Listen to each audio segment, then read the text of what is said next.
Merci à tous d'être ici pour la présentation du livre La surélévation des bâtiments.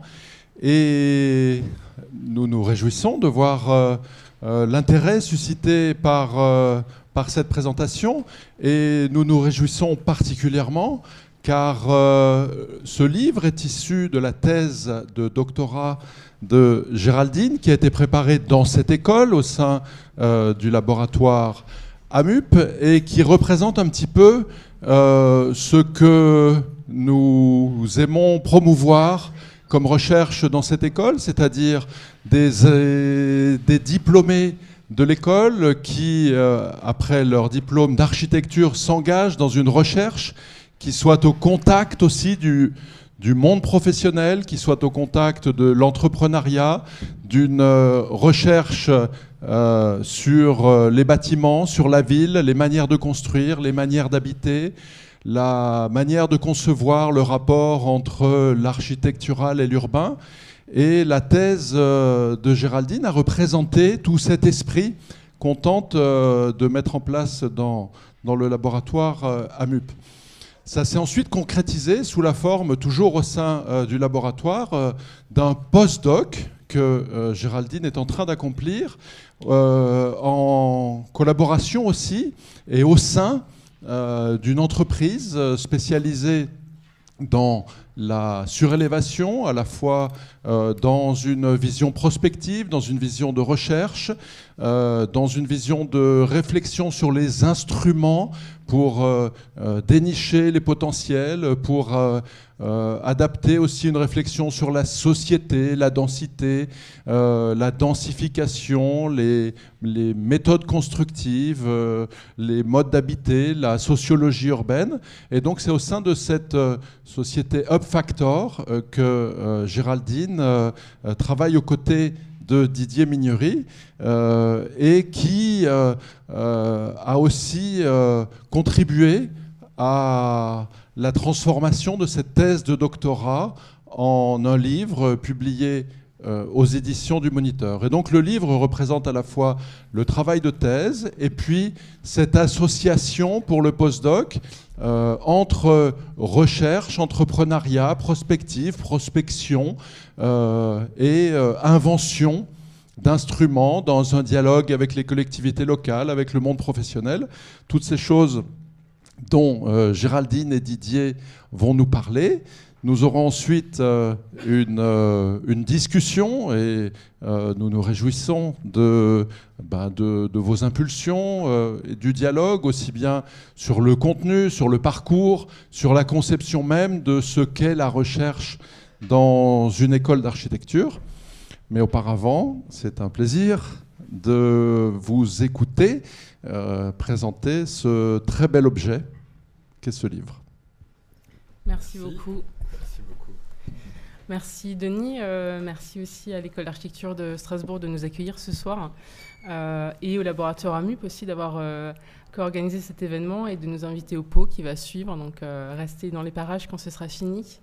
Voilà, merci évidemment à Didier Mignery d'être là aujourd'hui, nous accompagner dans ce projet de publication de recherche, effectivement, comme tu l'as bien présenté Denis.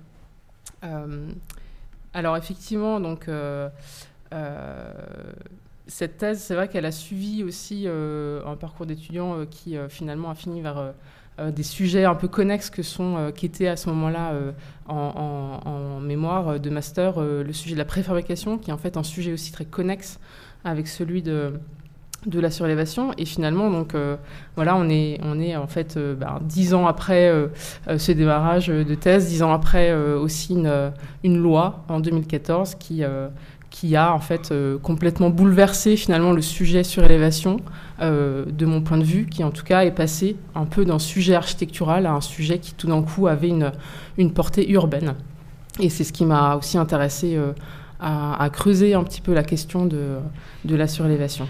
Voilà, alors la thèse, c'était en fait la rencontre un peu des échelles architecturales et urbaines, avec cette question-là qui était fondamentale. Et dans le livre, ça a été vraiment l'occasion finalement de aussi rassembler deux deux autres aspects en fait, de ce sujet qui sont la théorie et la pratique. Et donc la théorie voilà, qui vient de la recherche et la pratique avec l'expérience opérationnelle de Didier Mignery à travers son agence UpFactor et son activité dont il nous parlera beaucoup plus en détail tout à l'heure. Voilà, donc en gros, le sommaire de l'ouvrage, finalement, voilà, il est composé de 3 parties. Sur la première, on aborde finalement les métropoles, certaines métropoles européennes, donc Paris, Genève et Barcelone, qui sont en fait 3 villes que j'avais choisies dans la thèse aussi, parce qu'elles ont été en partie construites par la surélévation au fil des siècles. Due à la fortification ou à d'autres phénomènes. Et la surélévation, c'est aussi une pratique qui est contemporaine dans ces villes-là, et à chaque fois de manière différente. Et donc ça permettait finalement de traiter différentes thématiques et sujets à travers ces métropoles. La deuxième partie de l'ouvrage, finalement, se penche sur 5 questions qui sont des enjeux urbains qui se sont posés en fait au moment justement de cette transition vers une appropriation de la surélévation à l'échelle urbaine. Donc là, voilà, différentes questions sur lesquelles on reviendra après. Et la troisième partie de l'ouvrage, finalement, c'est tout l'aspect opérationnel, la transformation concrète en fait de ce gisement vers justement des projets réalisés et tout ce que ça entend en fait de complexité sur les aspects patrimoniaux, architecturaux et évidemment plutôt techniques. Voilà, et donc là, le livre s'achève sur en fait 6 opérations qui ont été menées dans des contextes opérationnels différents et qui permettent de faire des focus qui sont assez intéressants. Alors pour revenir au contexte au démarrage, donc je parlais de 2014, la loi dont je parle, donc c'est la loi ALUR qui finalement supprime le coefficient d'occupation des sols. Et à partir de ce moment-là, c'est finalement la libération d'un potentiel de foncier aérien qui est considérable. Pour ceux qui ne sont pas à l'aise avec ces points très précis de la loi, finalement, le coefficient d'occupation des sols indiquait un gabarit constructif.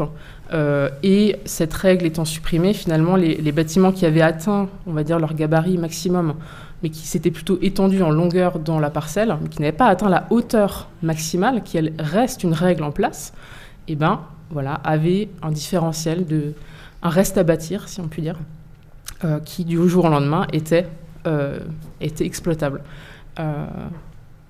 Et donc voilà, c'était la plupart, voilà, toutes les grandes métropoles, tout le bâti finalement, toutes les villes françaises, mais en particulier les grandes métropoles, étaient face en fait à un gisement qui était nouveau. Et donc c'est là où effectivement la bascule s'est opérée. Alors un deuxième point de contexte aussi, donc c'était quelques années juste avant ça, en 2008, Genève a été aussi une ville qui s'est emparée du sujet de la surélévation à l'échelle urbaine. Là, pour le coup, le contexte était différent. Il y avait une pénurie de logements qui était très forte, et la surélévation a été en fait la solution choisie, privilégiée par le canton et la ville pour en fait construire les logements qui manquaient. Et on va revenir bien sûr en détail sur ce que ça a généré après et quelles sont les leçons qu'on peut tirer de cet exemple. Alors, jusqu'à ces évolutions législatives, finalement, la surélévation était une pratique, et toujours, bien sûr, une pratique architecturale, d'abord, bâtiment par bâtiment, projet par projet. C'est finalement une pratique qui a fait ses preuves depuis très longtemps, d'un point de vue constructif. Les architectes savent comment surélever, évidemment, et qui a fait ses preuves aussi sur la mixité programmatique, qui a fait ses preuves sur l'aspect architectural de comment est-ce qu'on surélève, comment est-ce qu'on agit sur l'existant. Dans le contexte de 2014, la loi ALUR en France, finalement, il y avait aussi régulièrement de multiples projets qui étaient publiés dans les presses spécialisées qui montraient qu'effectivement, la surélévation, oui, c'est une pratique qui est régulièrement réalisée et qui effectivement montrer que oui, c'est possible, que finalement ça pourrait être généralisé, un petit peu plus développé, voilà, comme une solution à l'échelle urbaine.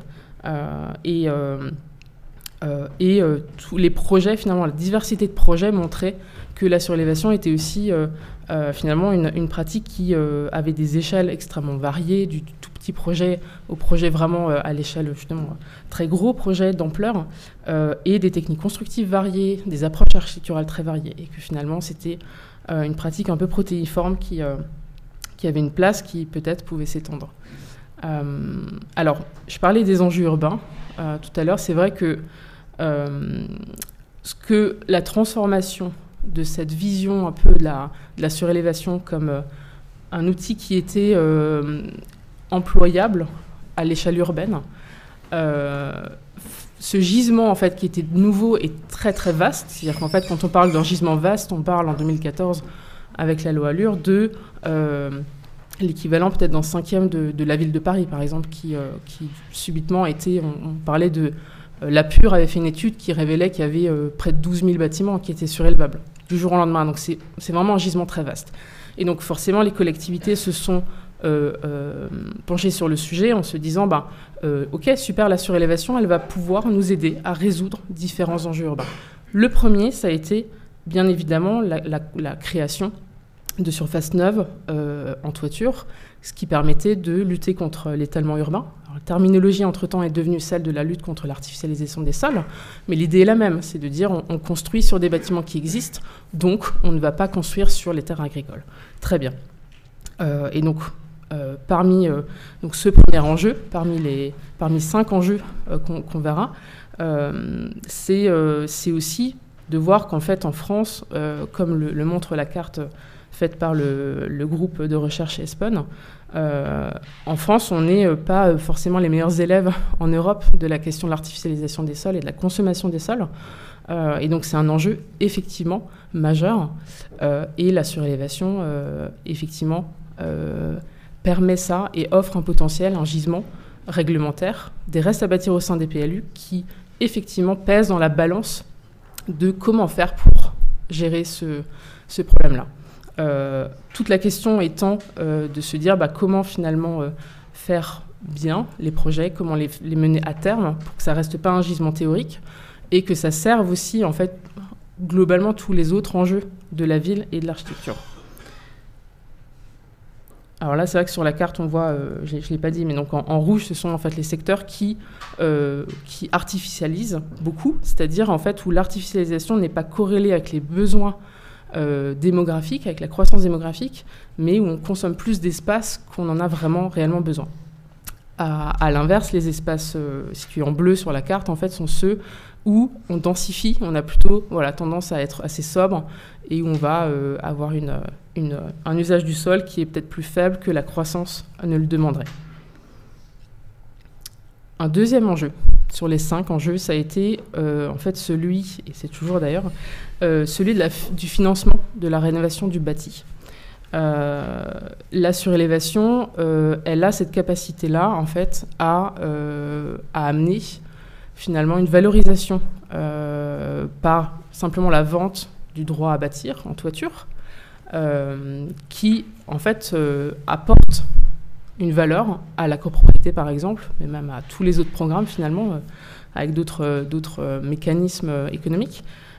Et cette valeur-là, en fait, qui, finalement, est une propriété qui sert à rien si elle n'est pas vendue. Donc, le droit à bâtir en surélévation, c'est une propriété. Donc, si on la valorise en faisant un projet qui, après, donc, génère des logements qui sont vendus, eh bien, évidemment, ce potentiel-là est celui de participer en fait à la rénovation du bâti. C'est une attente qui avait été forte, qui l'est toujours, et encore une fois, au même titre en fait que la surélévation permet de créer des logements sans artificialiser, elle est aussi là effectivement pour répondre à ça. Tout l'enjeu étant, et on le verra plus en détail après, de voir comment faire finalement pour que qu'elles soient en mesure. Enfin, la question c'est aussi dans quelle mesure elle est là pour répondre. Au sein d'un bilan économique, mais aussi au-delà de ça, à l'échelle des besoins d'une ville qui se présente. Troisième enjeu, c'est celui de la mise en valeur du patrimoine. C'est encore une fois, ça a été un des enjeux assez forts, une attente forte des collectivités pour se dire, finalement, parmi tous les projets qu'on voit être publiés régulièrement, on se rend compte que oui, effectivement, des projets très bien réalisés sont au service en fait, de cette valorisation, alors d'un point de vue architectural, mais ça reste un sujet qui est délicat, qui est souvent aussi un point un petit peu bloquant auprès des instances patrimoniales, et c'est a priori assez logique. Et voilà. Et en même temps, dans le livre, on montre en fait beaucoup d'exemples d'opérations qui ont été réalisées sur des édifices à caractère patrimonial et qui finalement montrent que même si c'est pas anodin de surélever le patrimoine, c'est à la fois possible et à la fois quelque chose qui peut aussi être une ressource finalement pour venir rénover et valoriser vraiment un patrimoine qui doit aussi trouver ses ressources. On en a des exemples d'ailleurs à Strasbourg sur lesquels on reviendra à la fin de la conférence et qui sont tout à fait exemplaires à cet égard. Quatrième enjeu, celui de la mixité sociale. Là, l'attente des collectivités envers la surélévation, c'est de se dire pourquoi est-ce qu'on ne se servirait pas de la surélévation pour venir créer des logements sociaux sur le toit des copropriétés, faire de la mixité sociale verticale, et pourquoi est-ce qu'on ne se servirait pas de la surélévation pour créer des logements libres, privés, sur le toit des immeubles de logement social. Bon. En l'occurrence, le sujet, on l'a vu ces 7 ou 8 dernières années,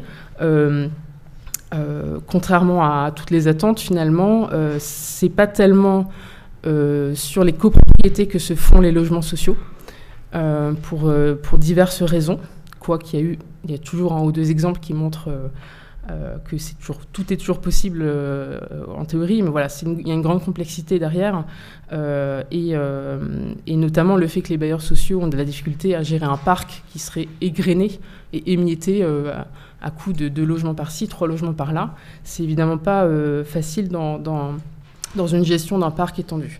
Par contre, ce qui se passe régulièrement et qui a commencé à prendre vraiment beaucoup d'ampleur ces dernières années, c'est la surélévation des immeubles de logement social. Soit pour créer de nouveaux logements sociaux et finalement ajouter là aussi une valorisation avec un rendement locatif qui permet aussi de la même manière de financer la rénovation, ou de créer finalement d'autres types de produits immobiliers, c'est-à-dire des appartements en accession sociale, ou encore peut-être d'autres programmes ou d'autres choses. Et, pardon, je reviens juste sur la slide. Encore une fois, là on le voit sur ce type d'opérations qui sont montrées dans l'ouvrage et où on a encore plein d'autres exemples partout ailleurs, c'est qu'en fait, là aussi, on est sur des opérations qui sont qualitatives au regard de l'architecture et du dialogue qui se crée, et qui permettent aussi ça, en fait, de créer finalement et de générer une architecture du logement social qui est de qualité et qui est très importante.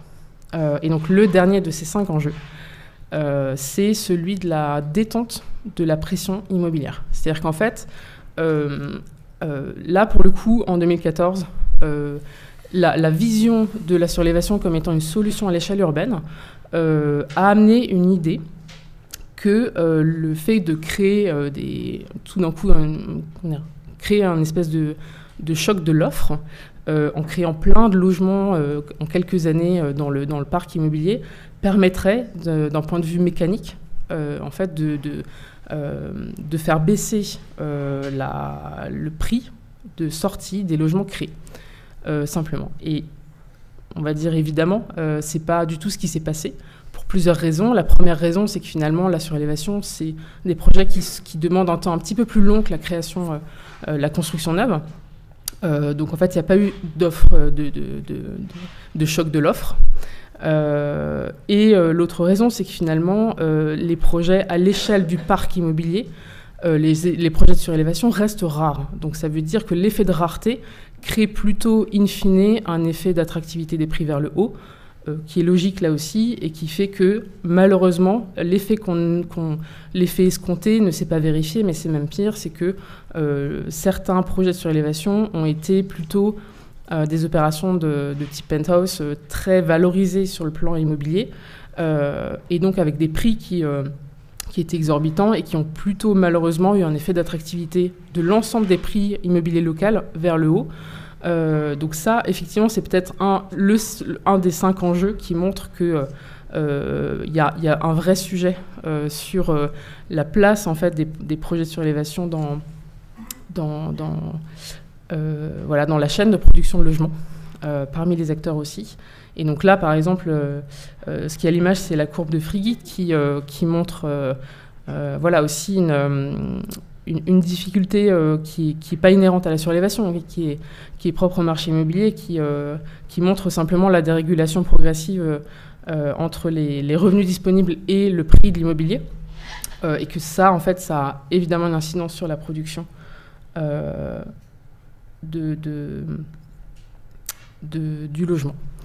Et donc, fort de tous ces constats, la question qui se pose et qu'on se pose tous les jours avec Didier Mignori dans notre activité, c'est de se dire, mais finalement, la surélévation en tant qu'objet de production du logement, a priori, va passer d'une forme d'opportunité projet par projet à une approche urbaine qui passe par la stratégie urbaine et qui permet finalement d'intégrer tous les enjeux urbains qui se posent à l'échelle et dans la localité pour appliquer un certain nombre de filtres et de voir mettre en corrélation en fait les sites surélevables avec les besoins qui se posent dans le territoire. Et donc c'est ce qui ressort des conclusions de ce livre, c'est ce qui ressort de notre travail et qui est dans l'ADN aussi d'UpFactor. Et donc je vais laisser la parole à Didier qui va nous présenter un petit peu plus son travail. Merci beaucoup Géraldine. Écoutez, très heureux d'être avec vous ce soir et de parler un petit peu de ce sujet. Vous allez vite le comprendre, c'est un sujet passionnant qui en tout cas nous drive nous au quotidien. C'est un sujet qui nous a fait nous rencontrer en 2015 et notamment à l'occasion de la livraison de ce projet à Paris dans le 14e arrondissement où finalement l'enjeu était de surélever un petit bâtiment d'activité en milieu occupé et de lui rajouter 3 étages. Voilà, comme beaucoup de personnes ont pris l'habitude de me dire que finalement faire de la surélévation, c'est un peu réaliser des exploits au quotidien. Voilà, ça a été un peu le premier exploit qui a permis derrière d'évaluer et de lancer en fait toute une démarche spécifique, on va dire un peu connexe à mon activité d'architecte, mais également avec cette idée de dire qu'en fait des projets de surélévation, il y en avait partout. Il fallait peut-être changer de prisme pour essayer de les détecter, ou en tous les cas d'améliorer le taux de transformation, puisque un projet comme ça, on a mis 10 ans pour le faire. J'ai peut-être perdu tous mes cheveux, peut-être, c'est sans doute ça. Mais c'est surtout que j'ai eu une formidable expérience en ayant fait, je pense, toutes les erreurs du monde. Erreur en prévenant tous les voisins que j'avais eu un super permis de construire et que du coup j'ai été attaqué par tout le monde. Erreur de ne pas avoir fait une partie des diagnostics, notamment liés à la mitoyenneté des murs. Résultat, on a été attaqué parce que forcément on surélevé un mur qui était mitoyen et ça c'est très difficile si on n'a pas anticipé la chose et ainsi de suite et ainsi de suite. Fort de cette expérience, malgré tout, on a livré, on a réalisé ce premier projet qui a été publié et qui vient un peu en parallèle de l'arrivée d'Anne Hidalgo, notamment à Paris, maire de Paris, et qui a décidé de se lancer sur le sujet de la surélévation dès 2015. En disant, tiens, c'est peut-être une solution qu'on pourrait exploiter et valoriser. Le JDD a pris cette image et on a fait un peu, on va dire, l'encart publicitaire, entre guillemets. Derrière, on a été harcelé de coups de fil et on s'est dit, mais comment faire pour détecter ces projets et comment faire pour essayer d'accélérer finalement ce rythme de réalisation. On a eu l'idée très rapidement, si on peut passer à la slide d'après, pardon, merci, de mettre au point un outil logiciel qui permette de détecter les potentiels de surélévation des bâtiments en faisant une équation toute simple, c'est-à-dire comment on est capable d'identifier les hauteurs, la forme des toits et d'appliquer automatiquement les règles d'urbanisme. Alors, pas toutes les règles, bien évidemment, puisque une partie de la data disponible ne nous permet pas, par exemple, d'identifier les vues, d'identifier les fenêtres ou des choses comme ça. Donc, forcément, on s'est attaché à travailler sur 4 grandes règles, la règle de hauteur, la règle de gabarit, la règle d'implantation par rapport aux limites séparatives et de distance entre les bâtiments. À partir de là, on a pu établir une espèce de diagnostic que nous on appelle 80-20, c'est-à-dire en gros un premier filtrage de il y a une opportunité ou il n'y a pas d'opportunité. Alors comment ça marche rapidement, une petite simulation, Donc on a mis au point ce qu'on appelle un système d'information géographique en 3 dimensions qui permet, en rentrant une adresse, de géoréférencer cette adresse, d'identifier les hauteurs de façade automatiquement, d'appliquer les 4 règles évoquées, de sortir un volume capable avec un nombre de mètres carrés et un nombre de niveaux potentiels.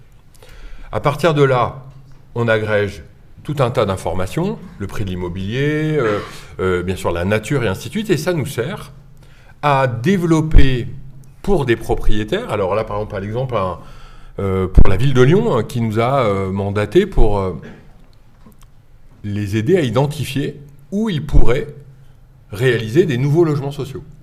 Et nous, on a fait une chose toute simple, on a pris l'intégralité des logements, des immeubles de logements sociaux de la ville de Lyon, on les a mis dans l'outil logiciel et on a appuyé sur Enter. Et là, 3000 logements. En fait, un peu plus de 250 000 m² de surélévation à créer sur le propre parc social des bailleurs sociaux lyonnais. C'était un peu une découverte. Je ne vous cache pas qu'on a été un peu surpris par la masse et la taille. Et on s'est dit, en fait, il y a une opportunité vraiment à saisir grâce à cet outil logiciel pour essayer de finalement adresser le déjà là, adresser des choses qui finalement s'oublient.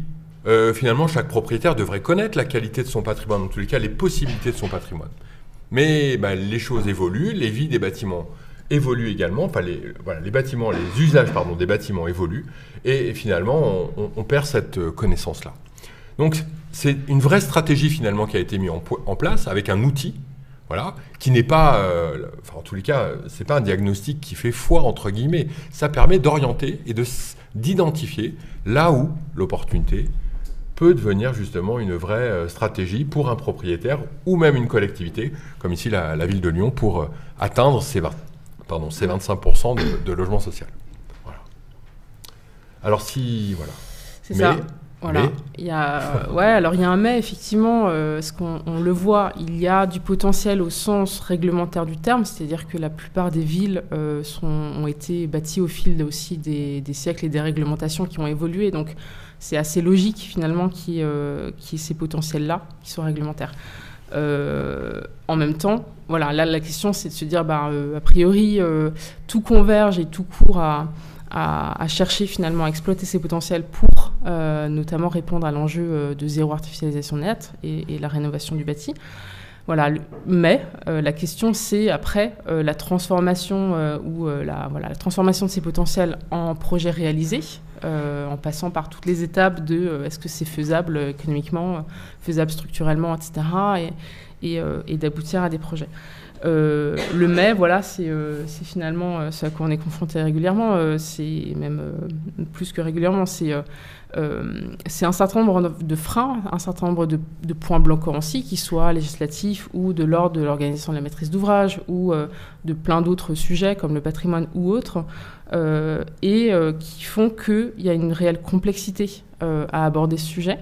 En tout cas à l'échelle de celle qu'on envisage, qui est une échelle finalement un petit peu plus vaste, et quand bien même à l'échelle de chaque projet, je pense que beaucoup d'architectes qui ont surélevé pourraient le dire encore mieux que moi comme le disait Didier à l'instant, même à l'échelle d'un projet, finalement il y a une complexité.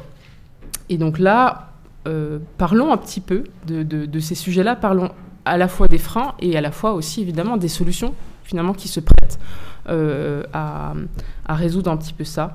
Alors peut-être un premier aspect de ça, c'est effectivement, je l'évoquais, c'est l'organisation de la maîtrise d'ouvrage. Alors là, par exemple, on a fait un petit diagramme finalement pour représenter un type de surélévation, donc c'est pas forcément généralisable à tous les projets, mais c'est peut-être celui un petit peu plus régulier auquel on est souvent confronté, c'est celui d'un projet en copropriété géré par un opérateur, donc un promoteur, un tiers, qui vient acquérir le droit à surélever auprès de la copropriété pour réaliser, mettons, des logements. C'est schématiquement, finalement, voilà, se dérouler d'une opération où, à partir d'une opportunité qui est identifiée, l'opérateur va en fait engager le risque financier des études qui sont nécessaires pour établir un bilan économique d'un projet, sans avoir en fait aucune certitude sur la faisabilité de ce projet, ni économique ni technique. Ensuite, il doit convaincre les copropriétaires de l'intérêt de son projet et obtenir en fait un premier accord qui va être suivi de la constitution d'un permis de construire par une agence d'architecture. Et le cas assez fréquent, c'est un refus ou une demande de modification, soit par les instances patrimoniales, soit par la collectivité simplement. Les instances patrimoniales, à ce moment-là, en règle générale, sont aussi assez frustrées de voir des projets arriver sur leur bureau déjà à l'étape de permis de construire, alors qu'elles aimeraient souvent être finalement impliquées dans la démarche projet bien en amont. Mais c'est finalement assez difficile de les intégrer tellement tôt dans cette organisation. Voilà, donc demande des modificatifs, pardon.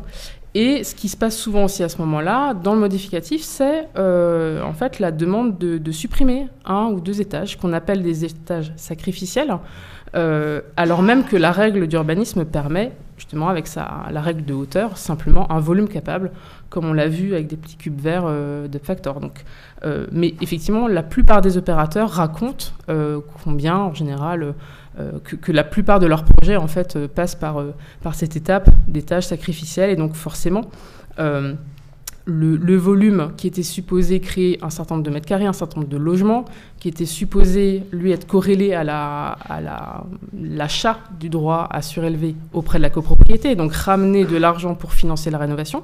Évidemment, cet argent-là, il est proportionnel au mètre carré créé, donc forcément il est réduit. Et donc forcément derrière, la copropriété a peut-être moins d'argent pour son toit, peut-être décide de quitter le projet, ou donc voilà. Donc, mais si ça se passe bien, elle continue. Et à ce moment-là, donc on a un deuxième permis qui est posé. S'il est accepté et que tout va bien, effectivement, il y a une plus petite marge qui est aussi faite par l'opérateur, et donc des prix de vente qui en général sont plus élevés pour compenser la perte.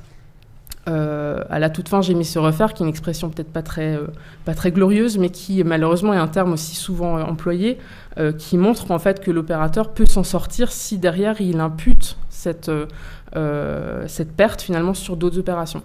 Et là, c'est les habitants et la collectivité qui n'est pas très contente, puisque on a des prix de sortie élevés, et globalement dans ce scénario, effectivement, je vous l'accorde, un petit peu sombre. On a une frustration de l'ensemble des opérateurs de la chaîne de production de logements en surélévation. Alors, comment faire ? Il y a évidemment différentes voies qui s'offrent. Alors, encore une fois, ce n'est pas forcément représentatif de tous les projets. Simplement, l'idée peut-être, c'est de se dire que si, justement, on aborde la surélévation à l'échelle plus urbaine, qu'on a une connaissance en fait de l'ensemble des potentiels par des études qu'on appelle des études de gisement, et qu'on intègre en fait cette approche-là, qu'on intègre la collectivité et les instances patrimoniales à l'amont, en fait, au démarrage même de ces études, peut-être que finalement les questions justement patrimoniales se seront posées, que les questions finalement de la règle d'urbanisme se seront posées, et que dès lors, il n'y aura plus d'étages sacrificiels, et que finalement tout le monde sera content. C'est ce qu'on espère. On verra dans quelques années ce que ça donne.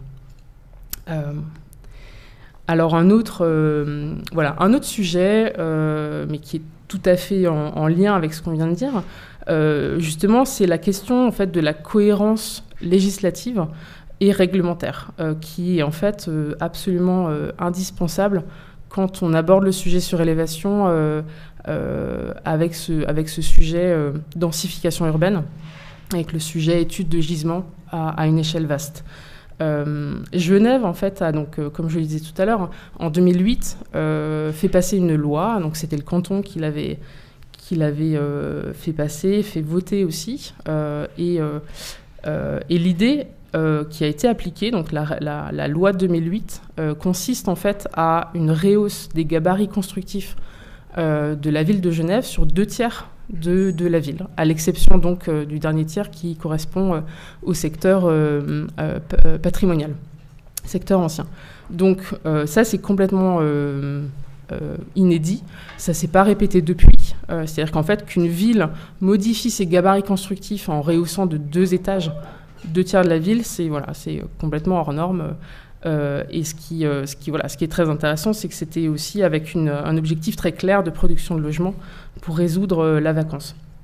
Alors, ce qui s'est passé concrètement à Genève, c'est finalement que dans les 10 ans qui ont suivi la mise en œuvre de cette loi, moi je faisais ma thèse entre 2015 et 2020, donc en 2018 on était au milieu, ça faisait 10 ans que la loi était passée, donc je suis allée sur place et je suis allée vérifier tous les projets qui avaient été soumis à demande d'urbanisme et qui avaient reçu l'autorisation d'un permis de construire, ou son équivalent. Et en fait, sur tous les projets qui étaient supposés avoir été réalisés, seulement 67 en fait, avaient été réalisés ou étaient en chantier à ce moment-là. Donc ça veut dire que 10 ans de loi n'ont pas suffi à produire plus que 67 opérations, ce qui correspond en fait à quelques opérations près au même nombre d'opérations qui avaient été faites 10 ans avant la loi, dans les 10 ans avant la loi. Donc le constat assez simple, c'est de se dire qu'en fait la loi n'a pas généré plus de réalisations. Ce qu'elle a généré, c'est beaucoup plus de demandes de permis de construire, plus de demandes d'autorisation d'urbanisme. Et qu'est-ce qui a fait qu'il n'y a pas eu plus d'opérations réalisées ? C'est la préexistence d'une loi qui est en fait une loi anti-spéculative qui a vocation à restreindre finalement la plus-value immobilière qui est possible en surélévation, donc dans des opérations de promoteurs, et aussi de limiter le prix à la revente des logements, de limiter finalement les montants de loyer. Ça, c'est une loi qui est à Genève parce que justement, il y a une attractivité du territoire qui fait qu'il y a besoin de cette loi. Le problème, c'est que cette loi, elle s'applique très mal à la surélévation, sachant que la surélévation, elle a besoin d'une souplesse sur les bilans économiques parce qu'il y a régulièrement, et c'est logique, des surcoûts qui sont liés simplement au principe même de surélever.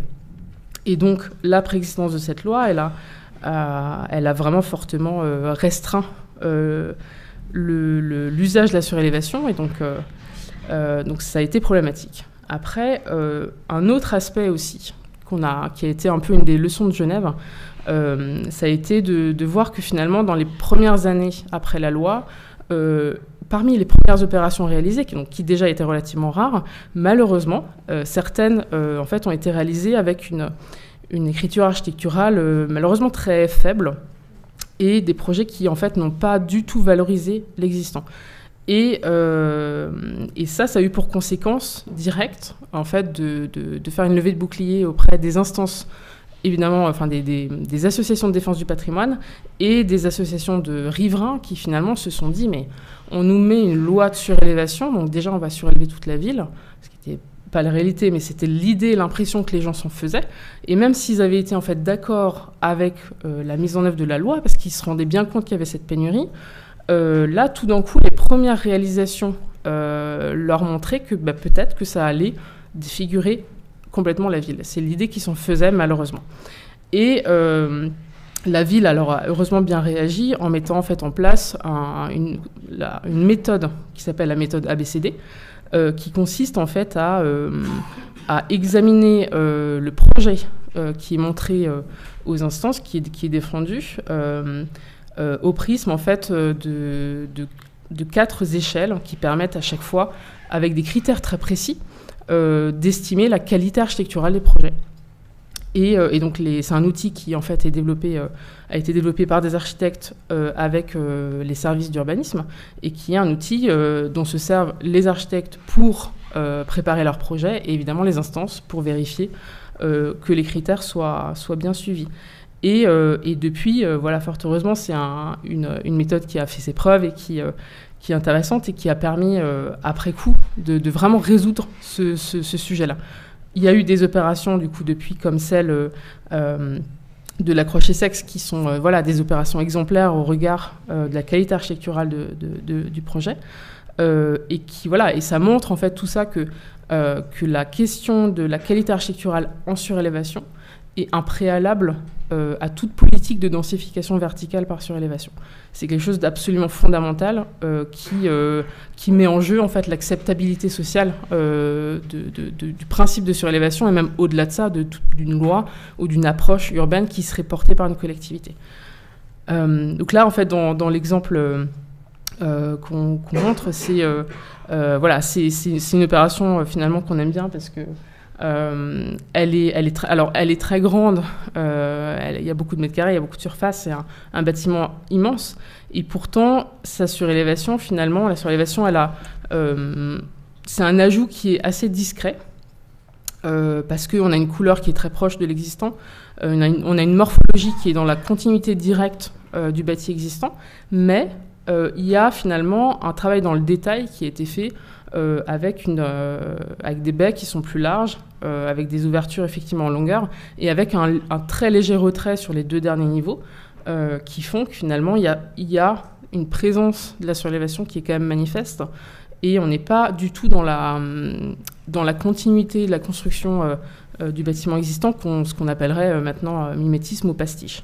Et donc elle existe par elle-même, la surélévation, et en même temps elle valorise l'existant par un jeu assez délicat et tout à fait remarquable, parce que surélever un bâtiment de cette ampleur-là, c'est a priori pas quelque chose de très facile. Alors, toujours sur le sujet qualité architecturale, finalement, donc le livre présente un chapitre qui est vraiment dédié à ce sujet-là, parce que on est tous les deux architectes de formation. C'est évidemment un sujet qui, comme je le disais, qui est absolument fondamental quand il s'agit d'aborder le sujet sur l'élévation et notamment à une ampleur urbaine.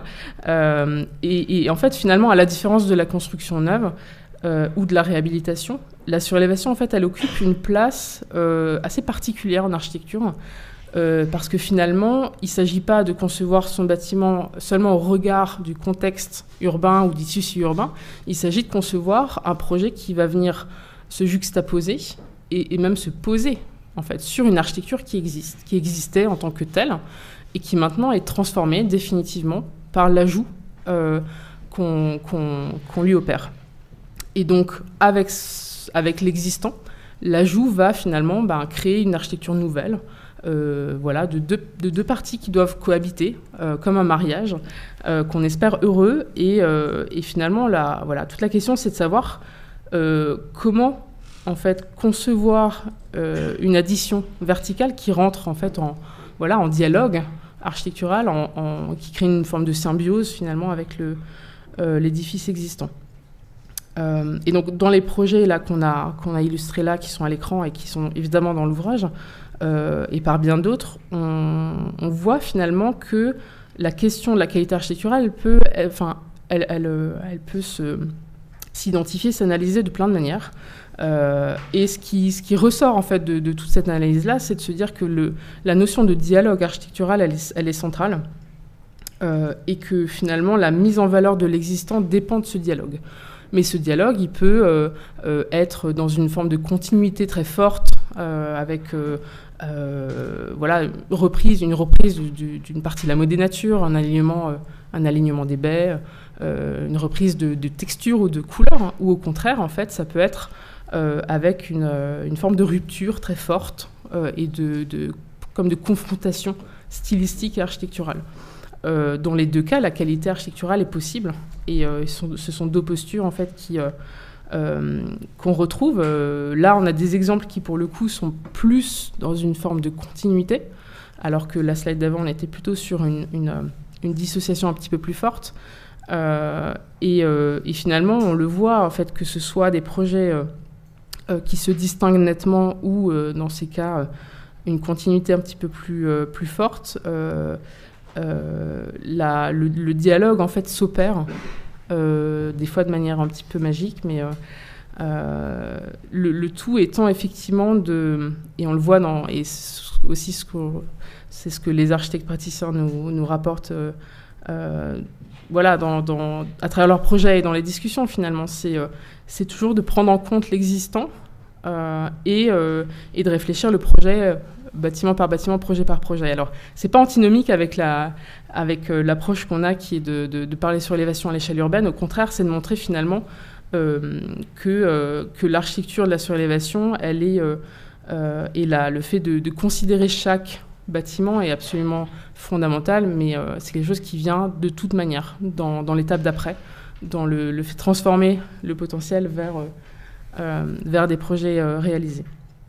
Et donc là, il y a 2 exemples d'opérations qui ont été réalisées où, par exemple, les surélévations ont été recouvertes de zinc, et c'est d'ailleurs en fait quelque chose qui arrive très régulièrement sur l'élévation. C'est un moyen finalement de visuellement être identifié comme une toiture simplement, et c'est d'ailleurs une posture qui est régulièrement utilisée quand il s'agit justement de surélever le patrimoine. Pas seulement, mais ça arrive.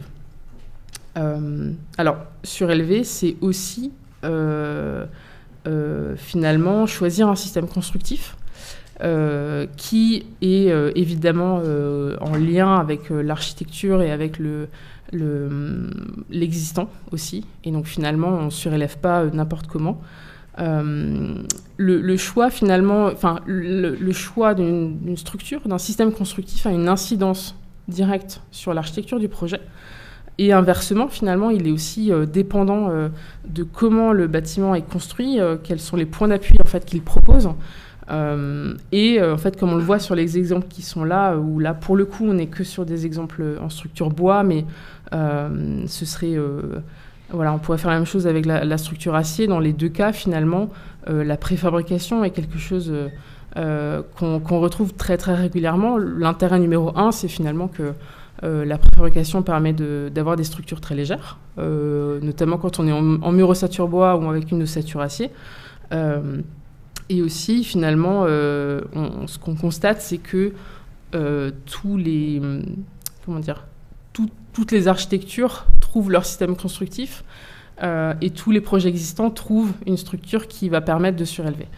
Il y a plein d'approches, et donc le livre, évidemment, regorge de détails constructifs à bien des égards. Et je ne sais pas comment transiter vers la suite, mais c'est pas très grave. Ah oui, c'est du patrimoine. Mais bien sûr, bien sûr, bien sûr. Alors, on va revenir sur la question patrimoniale, parce que nous, ce qu'on aime bien dire, c'est que le lieu numéro 1 de la surélévation, notamment à Paris, c'est un lieu assez connu, qui n'est rien d'autre que l'île de la Cité et l'île Saint-Louis. C'est-à-dire qu'en fait, cet ensemble construit, qui est aujourd'hui un peu figé, a été pendant plusieurs siècles le territoire de la surélévation. C'est-à-dire qu'on a rajouté des étages en fonction des usages nouveaux que les propriétaires avaient ou souhaitaient pour leur bâtiment. À ça, en tant que praticien, en tant qu'architecte, on se heurte aujourd'hui à une espèce de position, des fois un peu idéologique, où clairement, comme vous voyez sur les petites images qui sont en bas, on a un immeuble qui est ici, qui est là, j'avais fait l'erreur, un hôtel particulier, vide depuis un peu plus de 10 ans, qui appartient à une grande, on va dire, à une grande compagnie française, qui veut y installer sa direction générale, mais il lui manque 300 mètres carrés. Il a été proposé en fait de lui faire une surélévation dans l'air du temps, pour pas faire de pastiche et ainsi de suite. Et il nous a été proposé plutôt de dire non, il faut pas que ça se voit, il faut faire une architecture qui soit au contraire un peu pastiche. Alors, je veux pas dire qu'il faut pas le faire. Simplement, ça questionne. C'est-à-dire comment on se positionne en tant qu'architecte dans une architecture où on singe quelque chose qui a été réalisé ou qui aurait pu être réalisé 1 ou 2 siècles avant. Interrogation. De la même façon, si on passe à la slide d'après, ce que j'aime bien dire, c'est que le droit ne vaut pas autorisation. C'est pas parce que vous avez le droit de faire quelque chose qu'on vous autorise à le faire. Et ça, je suis un peu plus polémique parce que, en fait, on crée les règlements d'urbanisme aujourd'hui, proposent tout un tas de choses, sont opposables, c'est-à-dire qu'ils sont votés, ils ne sont pas appliqués. Il y a un truc qui m'échappe là, c'est à quoi ça sert en fait. Donc, Géraldine tout à l'heure parlait de l'étage sacrificiel. Nous, on s'est posé la question, comme sur ce petit projet où finalement, on avait l'opportunité d'aller créer, on va dire, 3 étages qui permettaient, sur ce petit immeuble de Faubourg, d'aller financer une rénovation complète de l'immeuble, comme l'a évoqué Géraldine, c'est-à-dire que le principe, c'est on vend le droit à construire et on finance les travaux de rénovation de l'immeuble de l'autre côté. Après discussion, après analyse, après des multiples échanges, on nous demande finalement de ne faire qu'un étage et un attique pour préserver le pignon visible depuis la vue du piéton de la rue. Bon, alors, on va dire des problématiques climatiques qu'on a, des problématiques d'isolation, se pose quand même la question de dire, c'est quoi l'enjeu de ce pignon non isolé? C'est-à-dire qu'en fait, il va falloir qu'on le travaille une fois que le bâtiment sera terminé. Bon, tout un tas de petites choses comme ça. Encore une fois, je ne juge pas. Je pose simplement des petites questions comme ça qui, finalement, pointent ce sur quoi il faut absolument, en tout cas, se poser quand on se lance dans de tels projets. Ce qui est intéressant aussi, c'est que quand on évoque tout ça, on se heurte aussi des fois à des exercices un peu limites. C'est-à-dire que, par exemple, sur ce projet, encore une fois, on est sur un petit bâtiment qui est à côté d'un immeuble de Woodéum, donc un promoteur francilien qui travaille sur le bois en particulier. Donc c'est Villemotte qui fait cette opération à droite. Et qui, ils n'ont pas réussi à racheter le bâtiment, en fait. Ils n'ont pas réussi à le préempter, à le démolir pour le démolir. Résultat, pourquoi? Tout simplement parce qu'il y a des gens qui habitent dedans, en fait. Il y a des gens qui ne veulent pas vendre. Donc une des complexités, c'est que l'outil urbain qui est la préemption, on rachète, on démolit, il ne marche pas là. Donc là, comment on peut faire? On a essayé de convaincre, nous, les copropriétaires, de dire, si vous lancez dans une opération de rénovation de votre immeuble et peut-être de surélévation qui permettrait d'améliorer finalement l'intégralité de l'immeuble et ainsi améliorer également l'insertion urbaine qui aujourd'hui est un peu limite. On a proposé donc un projet de surélévation en bleu, vous voyez sur la coupe, mais aussi d'épaississement pour agrandir les logements et ainsi de suite. Mais là, on est un peu à la limite de l'exercice de la surélévation. C'est-à-dire qu'en fait, est-ce que le jeu en vaut vraiment la chandelle? Et il faut vraiment se poser ces questions puisque, quelque part, on va investir beaucoup dans la démarche de projet et en même temps, il va falloir rentabiliser cette opération. Malgré tout, cette opération va voir le jour, le permis de construire a été obtenu, les copropriétaires vont investir avec le promoteur dans la rénovation de l'immeuble. C'est peut-être ça l'air de la complexité, c'est peut-être de dire finalement, il y a des choses plus simples, c'est sûr, démolir, reconstruire, mais il y a des choses peut-être plus complexes, mais qui peuvent avoir autant d'effets, et qui vont permettre, notamment à ce petit morceau, on va dire, de ville, de se reconstruire et de se couturer de manière un peu plus, un peu plus simple. Alors, une fois qu'on a dit ça, aujourd'hui, même si on parle quand même beaucoup des complexités, on a énormément de projets de surélévation en cours. Et à chaque fois, malgré tout, on flirte avec la légalité, j'allais dire, mais ou même, oui, c'est un peu ça, avec la règle. C'est-à-dire qu'on est tout le temps en train de demander des dérogations parce qu'en fait, on fait de la construction neuve sur un bâtiment ancien. Et en fait, on a un millefeuille réglementaire, notamment en France, qui fait que on doit déroger sur des sujets de stationnement, on doit déroger sur des questions d'accessibilité, de sécurité incendie. Alors, il y a des choses qu'on obtient assez facilement au titre des règles d'urbanisme. On aura l'occasion d'en reparler un peu plus tard, notamment sur le sujet qu'on mène sur l'Eurométropole. Mais aujourd'hui, quand vous êtes à moins de 500 mètres d'un transport en site propre, c'est-à-dire une station de métro ou de tramway, vous pouvez déroger aux règles de stationnement, c'est-à-dire que vous n'êtes plus obligé de créer des places de stationnement. Ça, c'est très intéressant parce que ça permet ainsi d'apporter finalement une solution à cette complexité. De créer des places de stationnement dans un immeuble, par exemple, qui n'en a pas. La question importante, je tiens à le souligner, c'est la question de la sécurité incendie. Aujourd'hui, dans la sécurité incendie, dans ces projets de surélévation, en fait, on crée des étages complémentaires dans des immeubles qui sont de la réglementation de l'ancien, donc souvent qui ne sont pas du tout soumis ou qui ont des règles, qui sont soumis à des règles qui sont aujourd'hui dépassées. Notamment dans les isolements au feu, on va dire le coupe-feu des parois et autres. Et par exemple, quand on veut installer un ascenseur dans une cage d'escalier, on intervient de manière, on va dire, nouvelle dans un environnement ancien, et là se confrontent les problématiques. Alors, ça demande de l'habilité, ça demande ça demande de la connaissance, bien évidemment, des règles, et ça demande surtout de la négociation, puisqu'aujourd'hui, si vous faites un projet à Paris ou à Strasbourg, vous n'avez pas les mêmes appréciations. Et ça, c'est une vraie complexité. Là encore, on revient sur le sujet de la complexité, ça ne veut pas dire qu'il ne faut pas le faire, ça veut dire qu'il faut le faire dans un certain ordre et qu'on essaye, nous, d'opérer. Alors, une fois que j'ai dit ça, côté architecture, côté ingénierie, on va dire que les projets sont possibles, ça va être complexe, mais on va arriver au bout, sauf que la plupart du temps, ces projets ont quand même un peu de mal à trouver leur public. Et ça, c'est important de le souligner parce qu'en fait, on travaille sur de la petite taille. Donc, c'est à l'échelle on va dire des parcelles construites ou des toitures disponibles. Alors, le projet de la Croix-Chaussée, c'est un peu le contre-exemple du sujet, mais vous voyez, à l'échelle d'un territoire comme l'Eurométropole ou même juste à côté de votre école, il y a un petit potentiel qui est l'immeuble qui est juste à gauche en direction de la gare. Là, c'est un immeuble de logement social qui doit être géré par Batigère, je crois. Là, par exemple, cet immeuble, il a été repéré comme quoi il y avait un potentiel de surélévation de cet immeuble, de 2 étages, au titre de l'application de la règle d'urbanisme. Sauf que l'emprise au sol, c'est un peu moins de 350 mètres carrés. Donc, c'est-à-dire qu'on va développer un projet d'un peu moins de 700 mètres carrés, en gros 750 mètres carrés, qui vont être développés en toiture. Pas évident d'avoir un équilibre économique pour un acteur de logement social sur une toute petite surface comme ça. L'autre sujet, c'est que la plupart des potentiels qu'on détecte, ils sont en copropriété. Et en copropriété occupée, un peu comme sur le projet d'Issy-les-Moulineaux que je vous ai montré tout à l'heure. C'est-à-dire que finalement, il y a des gens qui habitent, c'est leur habitation principale.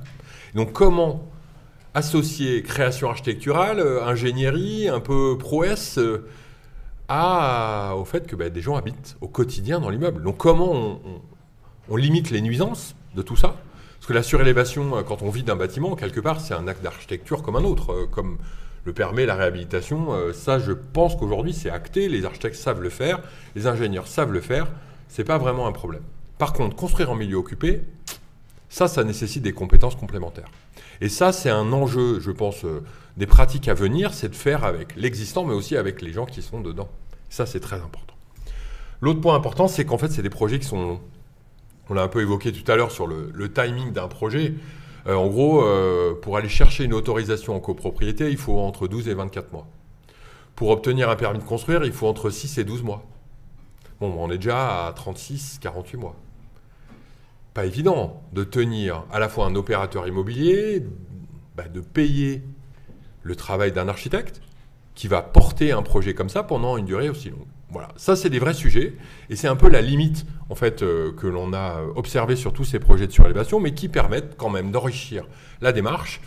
Alors nous chez UpFactor, on a décidé de travailler de manière un peu plus d'essayer de trouver des solutions à tout ça, notamment via un programme d'innovation d'avenir, d'investissement d'avenir qu'on a gagné en 2020, donc qui est porté par l'ADEME, où l'idée c'est d'associer très tôt un opérateur constructeur, donc là le groupe Faya avec on va dire son entreprise Viry, spécialisée notamment en construction métallique et en système de façade préfabriqué, avec un centre technique du bâtiment qui va nous permettre d'aller challenger à la fois les règles, d'aller chercher des dispositifs constructifs qui nous permettent de lier rénovation et surélévation. Tout ça en étant lié à l'identification des potentiels. C'est-à-dire comment, dès le départ, via un entonnoir, on peut identifier les potentiels en fléchant les projets avec des caractéristiques dimensionnelles identiques, où on pourrait ainsi répliquer des systèmes constructifs et ainsi de suite, et ainsi de suite. Donc toute cette démarche aujourd'hui, elle permet d'envisager des premiers démonstrateurs. On lance notamment des projets à la fois en Savoie, mais également à Issy-les-Moulineaux, le projet qu'on va vous montrer, que je vous ai montré tout à l'heure, fait partie de ce programme dans lequel une structure métallique exosquelette va permettre de porter une partie de la surélévation qui vont être des éléments préfabriqués. Alors, une fois toutes ces initiatives et ces complexités identifiées, on se rend compte quand même qu'il y a une évolution dans les règlements d'urbanisme. Le dernier PLU bioclimatique, par exemple, de la ville de Paris, j'aurai l'occasion de rentrer dans le détail après sur le sujet, on aura l'occasion d'en parler sur le sujet de l'Eurométropole, mais par exemple, le sujet de la surélévation est maintenant complètement entré dans les nouveaux règlements à venir.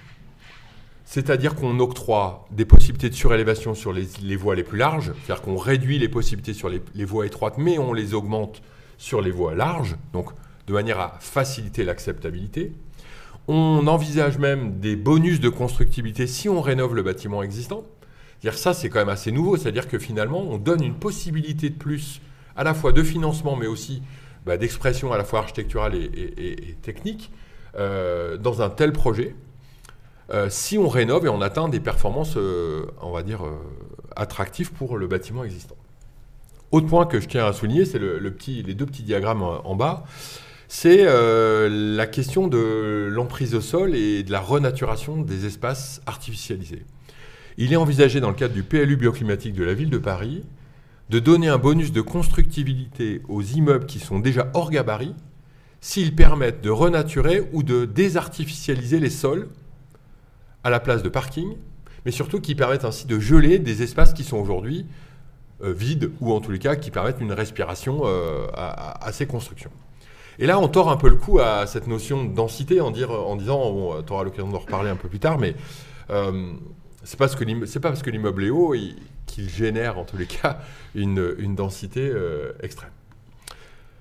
Alors, pour être un peu polémique, parce que j'aime bien l'être, grâce à Géoservice, en fait, si on applique la règle, on va dire si on applique les règles d'urbanisme en vigueur sur le territoire de la ville de Paris, la PUR avait dit 12 000 immeubles, nous on dit 3 millions de mètres carrés en fait. Mais la question, est-ce que c'est souhaitable? Ça c'est autre chose, on aura l'occasion d'en reparler. Mais n'empêche qu'on voit bien qu'il y a une décorrélation entre le règlement d'urbanisme et son application. Ça, c'est quand même, ça pose question. Ça pose vraiment question. C'est-à-dire que, à quoi ça sert de développer un tel règlement d'urbanisme, de le faire voter, de prendre des années à le monter s'il n'est pas lié à une règle opérationnelle derrière. Voilà, donc c'est un sujet intéressant. Forcément, quand cette carte est tombée dans les mains des élus parisiens, vous imaginez ce qui s'est passé. Il y a eu une petite frustration et en tout cas une petite crispation. Tout ça dans une ville où il y a un peu plus de 113 000 demandes de logements non pourvus et où on construit environ 3 000 logements par an. Voilà, question quand même à se poser. Oui, et effectivement, et en même temps, c'est vrai que forcément, quand que ce soit les élus ou peut-être aussi simplement les habitants voient une carte comme celle-là, c'est forcément légitimement la question de dire mais est-ce qu'il faut encore densifier la ville déjà très dense? Question complètement légitime. Qui évidemment trouve certaines réponses. La ville de Barcelone, finalement, permet de, peut-être pas répondre pour le cas de Paris, mais en tout cas d'offrir des éléments de réponse, puisque finalement, l'Eixample de Barcelone, qui est donc l'extension faite par Cerda à partir de 1859, est en fait un peu le laboratoire de la densité optimale. La densité optimale, c'est-à-dire cette idée que finalement un tissu urbain, une ville, pourrait trouver dans ses gabarits une densité bâtie et de population qui serait idéale au regard en fait de la qualité de vie et permettre des circulations aisées, permettre une présence du végétal qui offre une cohérence et de la qualité et urbaine, architecturale et vécue. Finalement, ce qui a été mis en place par Cerda pour l'Eixample de Barcelone, donc l'extension de Barcelone, c'est différentes choses qui avaient à voir avec l'hygiénisme, avec une volonté finalement d'égalitarisme aussi. On ne va pas rentrer tellement dans ce détail, mais vous trouvez toutes les infos dans le livre. L'idée étant finalement comme on le voit sur l'image en haut à droite, en fait de dessiner, ce qu'avait dessiné Cerda, c'était donc des carrés avec une implantation des bâtiments avec une certaine hauteur, selon du coup un certain nombre de choses qui lui apparaissaient comme la densité optimale. Ce qui s'est passé par la suite, ça a été finalement une pression foncière qui s'est exercée sur son plan rectiligne, parce qu'il y avait préexistence de la ville ancienne qui était un point d'attractivité, et aussi attractivité finalement sur les voies les plus larges, qui ont fait que les carrés pris en priorité, on va dire, et construits en priorité, ont été se situer effectivement près de ces lieux d'attractivité. Et donc, naturellement, l'effet concentrique de ces points d'attractivité a une incidence qu'on retrouve dans toutes les autres villes à construction plutôt radiocentrique, c'est-à-dire une question de pression foncière immobilière qui fait qu'on a certains bâtiments plus chers parce qu'ils sont centraux, simplement. Et donc, la pression des investisseurs a fait que le plan de Cerda, qui était selon lui optimal au regard de la densité, s'est vu densifier encore et encore au règlement, par la mise en œuvre de règlements successifs, d'ordonnances qui modifiaient du coup le plan de Cerda. Et jusqu'à atteindre finalement, un peu moins de 100 ans après, une densité qui était un peu plus de 5 fois supérieure à ce que Cerda avait envisagé et qu'il qualifiait lui-même de densité optimale. Donc on était 5 fois au-dessus de la densité optimale.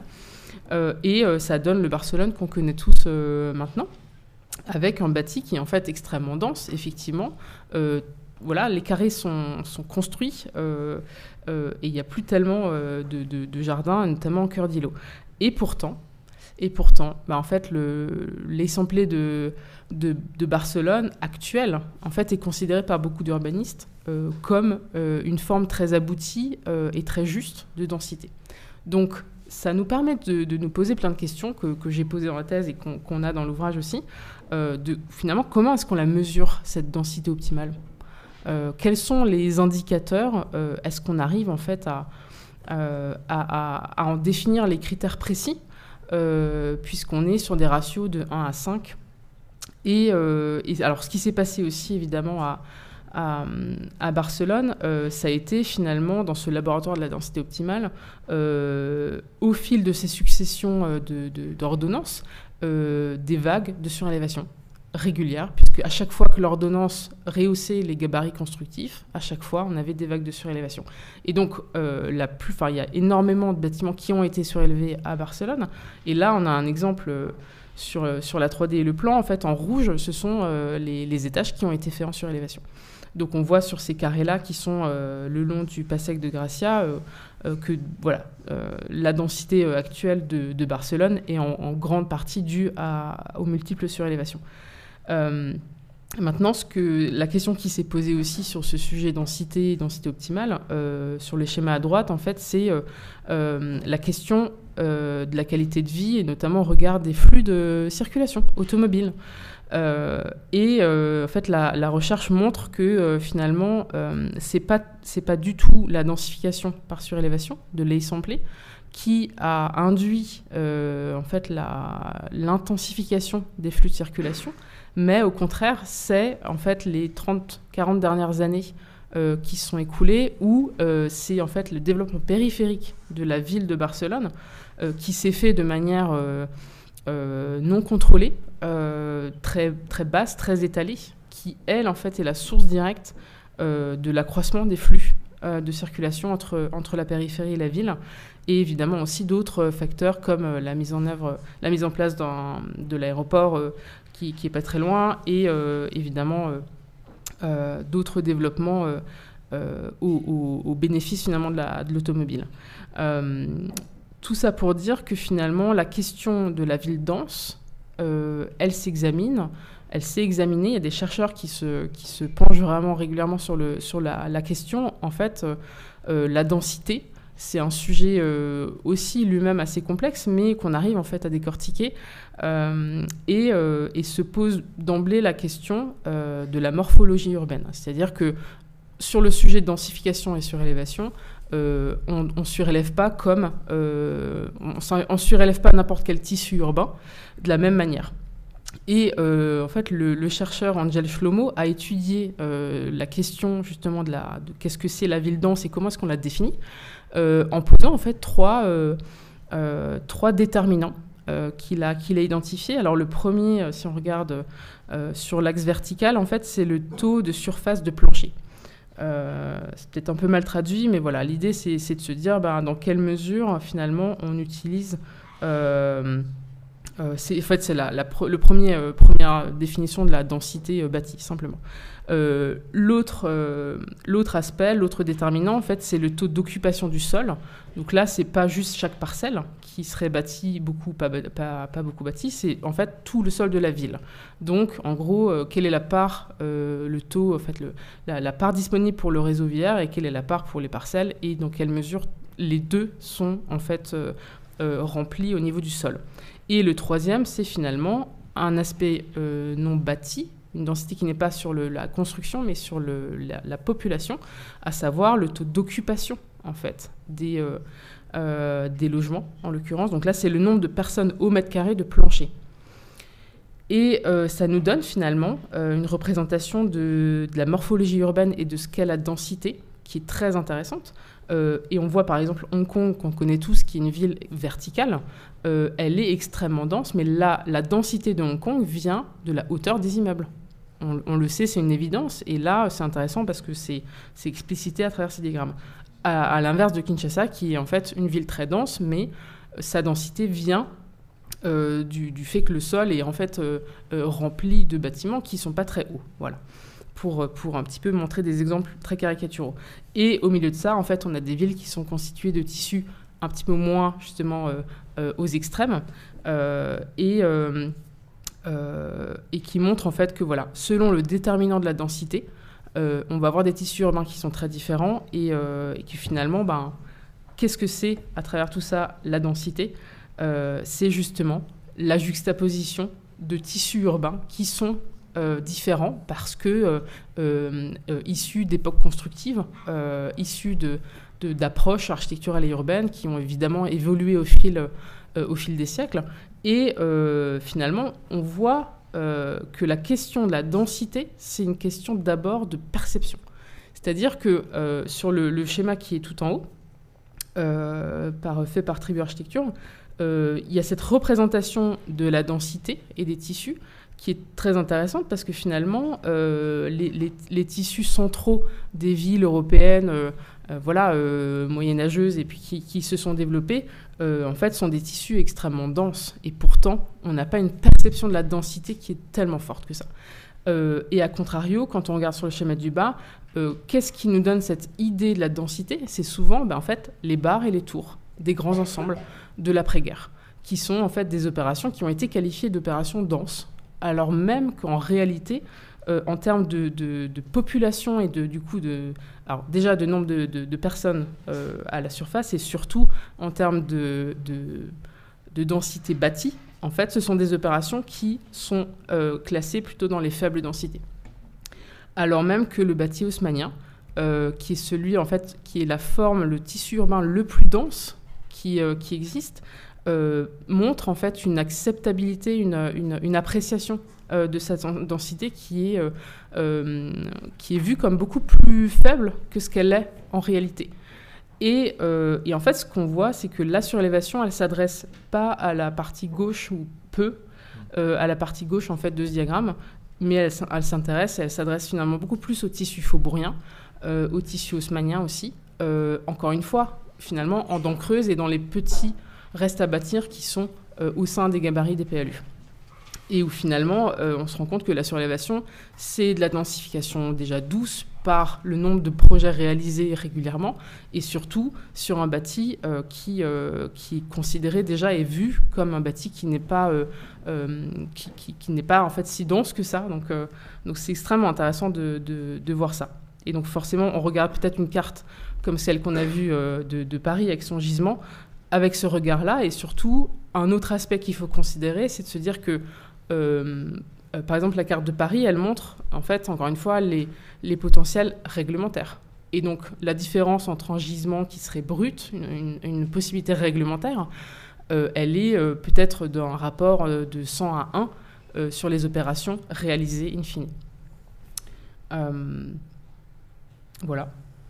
crois que Alors maintenant, mais tu as rajouté des choses sur le sujet. Non, non, très bien. Je pense que le sujet, forcément issu du travail de thèse de Géraldine, l'enjeu du postdoc, c'est aussi de dire, si on l'applique à une métropole comme par exemple Strasbourg, quel est l'impact? Et quel pourrait être l'impact pour, en tous les cas, à la fois la question de la création de logements, mais également la question du financement de la rénovation énergétique et de l'adaptation finalement de cette morphologie urbaine à, on va dire, au changement climatique en général. Alors comment on s'y est pris? C'est-à-dire qu'on a lancé donc une étude de gisement qui nous a été commandée par l'Eurométropole et où l'enjeu a été d'appliquer les fameux 4 règles que notre outil logiciel permet de déterminer, donc la règle de hauteur, la règle de gabarit, la règle d'implantation par rapport aux limites et de distance entre les bâtiments, de manière à établir, sur la base d'un tri des bâtiments que vous voyez en partie sur la droite, c'est-à-dire identifier des morphologies, identifier des destinations, identifier la question du patrimoine, identifier des choses qui n'étaient pas réglementées. Ça, c'est encore ma petite diatribe sur le PLU, mais c'est intéressant. On voit qu'il y a une partie des bâtiments qui sont un peu hors spectre. Voilà, intéressant. Notamment les bâtiments publics. Voilà. Donc, on a décidé de travailler sur cette logique-là en appliquant massivement sur les 100 000 emprises bâties de l'Eurométropole. On a réduit le nombre de bâtiments à 65 000 et on a par exemple fait une analyse un peu comme ça, c'est-à-dire qu'en gros, on a appliqué de manière massive toutes les règles de manière un peu froide et strictement arithmétique. Ça ne veut pas dire que c'est ce qu'il faut faire. Ça veut dire simplement qu'on identifie de manière du coup très très fine, bâtiment par bâtiment, parcelle par parcelle, les restes à construire à la fois en surélévation, 1, 2, 3 niveaux. On est capable d'identifier la destination, on est capable d'identifier si ce bâtiment il est plus bas que les autres ou au contraire au-delà des hauteurs des voisins. On est capable d'identifier s'il a une toiture en pente, faible pente ou si c'est une toiture terrasse et ainsi donner un outil complémentaire finalement au PLU qui va permettre ainsi d'opérer et d'en faire un véritable document un peu opérationnel pour identifier des choses très simples.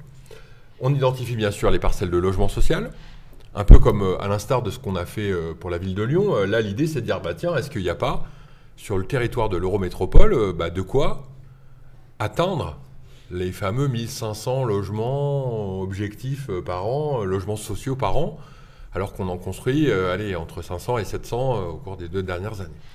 Donc, cette question, elle est intéressante et donc elle nous a été posée et on en sort quoi? À la suite de ces premiers gisements, finalement, on a fait une modélisation 3D de tout le territoire. Et cette modélisation 3D, ça ne veut pas dire que c'est ce qu'il faut faire, ça veut dire simplement que c'est ce qui autorise la règle. Et les chiffres sont assez édifiants. C'est-à-dire que, 65 000 bâtiments sur les 100 000 identifiés. On a bien sûr enlevé le PSMV, la partie patrimoniale, je parle avec des acronymes, mais voilà, on a gardé donc, ces 65 000 bâtiments et on a fait tourner ces 4 règles et on a trouvé 16 500 bâtiments éligibles à la surélévation. Ce qui est quand même très important.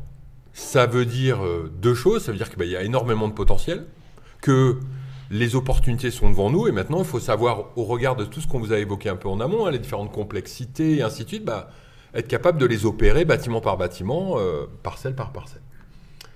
Point intéressant, juste je vais revenir sur le... Juste, pardon, excuse-moi. 40% des bâtiments publics sont en dessous de la hauteur des constructions voisines. Ça, c'est un sujet intéressant quand même.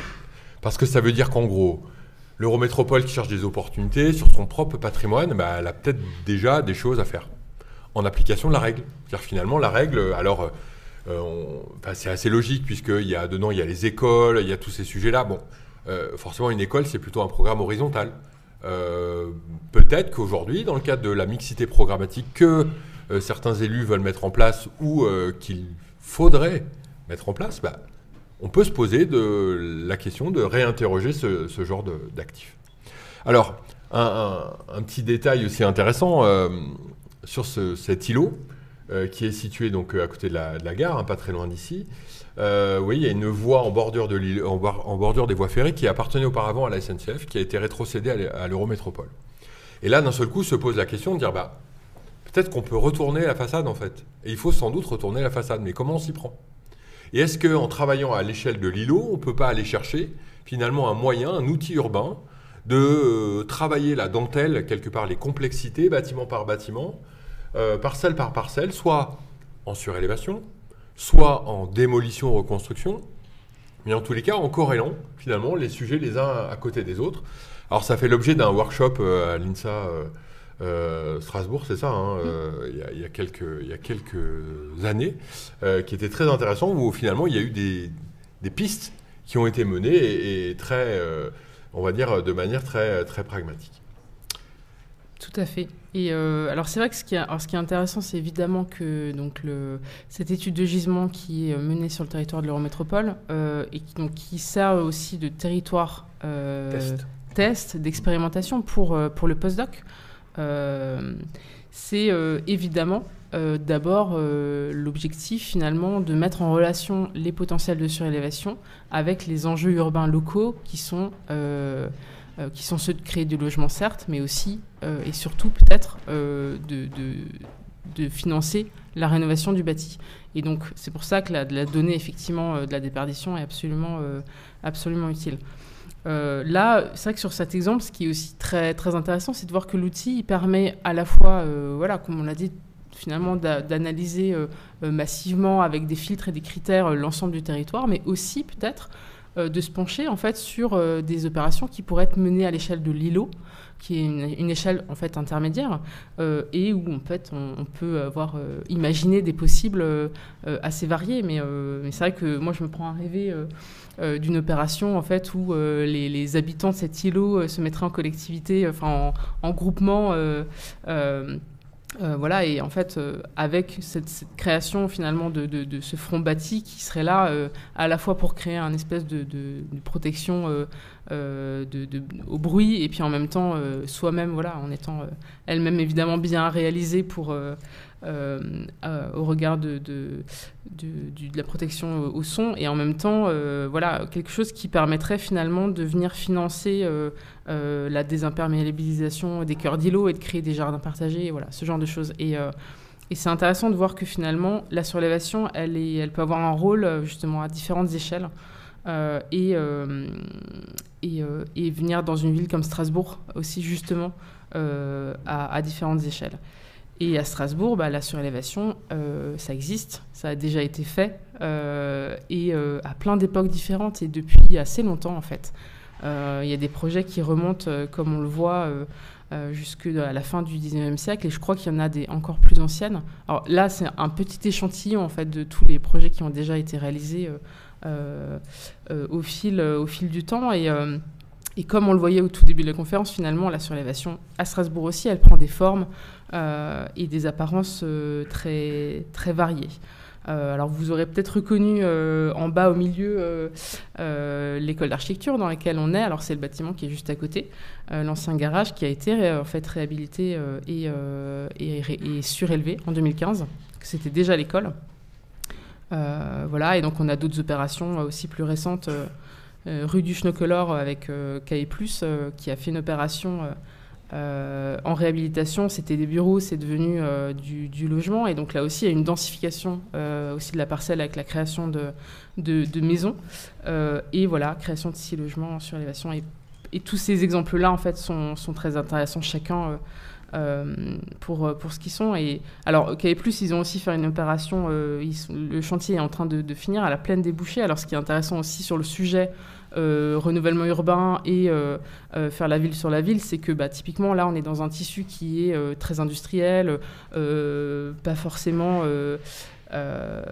aussi pas forcément très glamour ou très attractif. Et là, ils ont fait une opération qui est très intéressante et qui, ils ont démoli en fait des hangars industriels qui étaient inexploitables et ils ont en fait remis de la pleine terre aussi pour faire des jardins et un parking en pleine terre et ils ont rajouté du coup cette surélévation qui vient compléter un programme qui maintenant est mixte entre bureaux, restaurants au rez-de-chaussée et donc ils ont aussi leur agence là-bas. Donc si vous voulez leur faire coucou, je crois que c'est possible. Et on va finir simplement sur 2 opérations aussi réalisées ces dernières années à Strasbourg, qui sont dans le livre, et donc on a plein de détails sur ces projets, qui sont plus connus du grand public, un peu plus grandes aussi dans leur dimension. Alors c'est la surélévation de l'ancienne usine Sigmuller sur la presqu'île Malraux, qui a été réalisée par Heinz Ecker en 2014, si je ne me trompe pas. Alors ce qui est superbe dans ce projet, finalement, c'est cette relation, finalement, entre la surélévation et l'édifice existant, où on a un dialogue architectural qui se fait de différentes manières, avec cette approche, en fait. C'est le choix, là, typiquement le choix structurel, cette structure en treillis, en acier, en fait, est un choix qui évoque le caractère industriel du site, et qui permet finalement aussi d'avoir ce rapport entre la trame assez ouverte de la surélévation et le caractère plutôt massif et plein, en fait, de l'existant. On a cet effet de glissement de la forme, en fait, qui est tout à fait intéressant aussi, et voilà, qui montre finalement que la surélévation, elle a encore une fois une place, en fait, tout à fait intéressante à plein d'échelles, et donc celle-là en particulier aussi de projets plus emblématiques et plus forts au regard d'un geste architectural aussi qu'on retrouve là avec ce porte-à-faux très, très fort. Et un dernier projet sur lequel on va conclure, qui est celui de Garcé de Cet-Abonnet pour le tribunal de Strasbourg. Non, rien à voir, le palais de justice. C'est à peu près proche, mais c'est pas tout à fait le même bâtiment. Donc là, c'est une surélévation, en fait, qui a remplacé celle qui avait été faite dans les années 70, qui existait et qui était pas forcément adéquate ni sur le programme ni sur l'aspect. Et en fait, ce qui est intéressant dans ce projet, finalement, c'est que, comme pour la presqu'île Malraux et Sigmuller, on est sur un édifice à caractère patrimonial de 2 époques différentes, où évidemment l'approche architecturale est évidemment pas la même non plus. Et là, on est sur un édifice où la question finalement de la visibilité de la surélévation se posait aux architectes. Et donc la réponse qui est assez intéressante, c'est d'avoir sur la façade principale une visibilité en fait très restreinte, parce qu'il faut être vraiment assez loin pour voir la surélévation, mais dès qu'on est en fait sur le parvis, on la voit plus. Et une surélévation qui va prendre de l'ampleur en fait sur l'arrière, sur la partie nord, en fait depuis la rue Finkmat, elle est par contre très visible. Et ce qui est assez beau en fait dans ce projet, simplement, c'est qu'on voit qu'il y a une réponse architecturale qui est très affirmée, très contemporaine, avec des formes qui sont coupées, qui sont nettes, qui évoquent aussi d'ailleurs un petit peu les toits pentus de Strasbourg, et une surélévation qui existe par elle-même d'un point de vue stylistique. Et pourtant, elle est quand même suffisamment en retrait pour mettre en valeur l'édifice existant. Et donc on a cette cohabitation qui crée une symbiose dont on parlait tout à l'heure, et qui vraiment met en valeur le caractère patrimonial de l'édifice et l'édifice lui-même. Voilà, et donc je conclurai là-dessus, en fait, en remerciant déjà aussi les architectes qui ont fait tous ces projets qui permettent au livre d'exister, d'avoir de la matière aussi, et des choses à montrer. Et que dire sinon de vous remercier vous aussi d'avoir été là et de nous avoir écoutés ce soir. Merci beaucoup, et voilà, on a le pot qui va suivre. C'est aussi l'occasion de signaler qu'il y a la librairie du Tigre qui s'est déplacée, qui met des livres à disposition, qui les vend, et merci à Nicolas d'avoir joué le jeu, et voilà, merci à vous si vous avez des questions. Merci. Merci.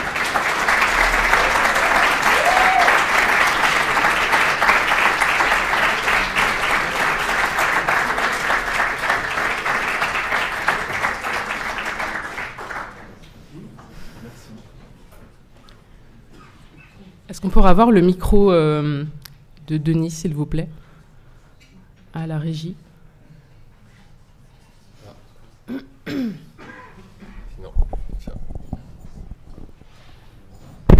Eh bien, merci beaucoup. Et je vais rallumer le micro pour le proposer à qui voudrait poser des questions, réagir, amorcer un dialogue.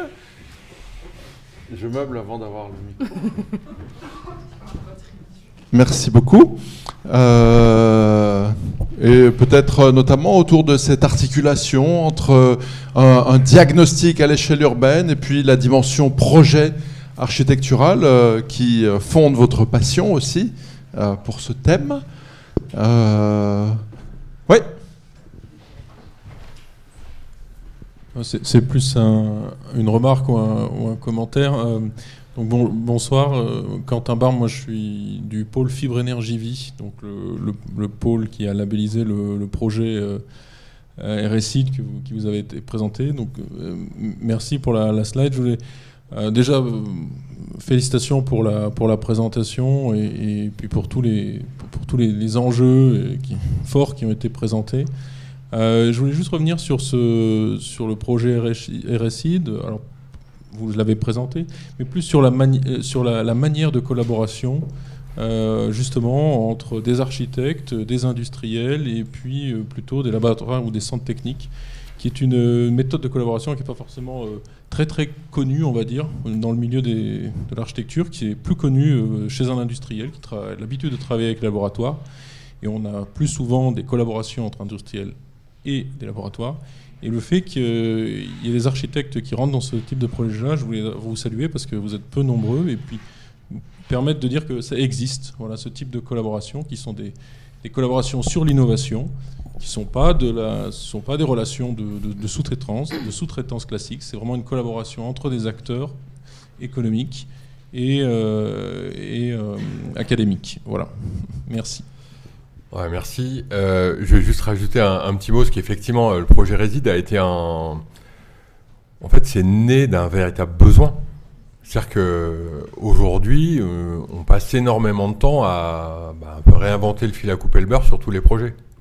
C'est-à-dire qu'en fait, on essaie de s'adapter, mais finalement, on apprend peu de projet en projet. Et donc là, l'idée, ça a été de dire, est-ce qu'en travaillant très en amont avec un opérateur constructeur, avec un centre technique de manière à pouvoir aussi affiner, adapter, peut-être même être force de proposition dans l'application de certaines réglementations et ainsi de suite, comment on peut finalement générer une solution, j'ose le dire, un produit qui pourrait être utilisé par les architectes, non pas pour uniformiser des formes, mais pour les répliquer et en faire des projets nouveaux à chaque fois. Et ça, c'est un vrai sujet qui, je trouvais très intéressant. C'est comment, finalement, on aborde cette notion de la réalisation le plus tôt possible dans la démarche. C'est pas facile, hein. Mais ça a des vertus. Aujourd'hui, on travaille sur des prototypes, notamment des premiers modules. Voilà, tout ça dans un contexte économique qu'on connaît, où finalement, c'est aussi très difficile d'avoir commencé le projet avec un prix d'acier à 3,50 € la tonne, alors qu'on est à 11 €. Bon, ça vous pose quelques problématiques. Mais n'empêche que, voilà, c'est très intéressant de pouvoir mêler effectivement ces opportunités d'échange et en tous les cas de conception croisée.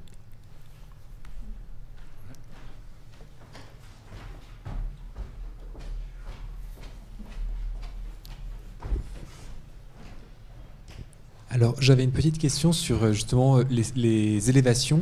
J'ai cru comprendre au travers de votre présentation que généralement, elles n'étaient que peu étaient faites parce que c'était assez complexe, assez cher et au final, c'était pas rentable.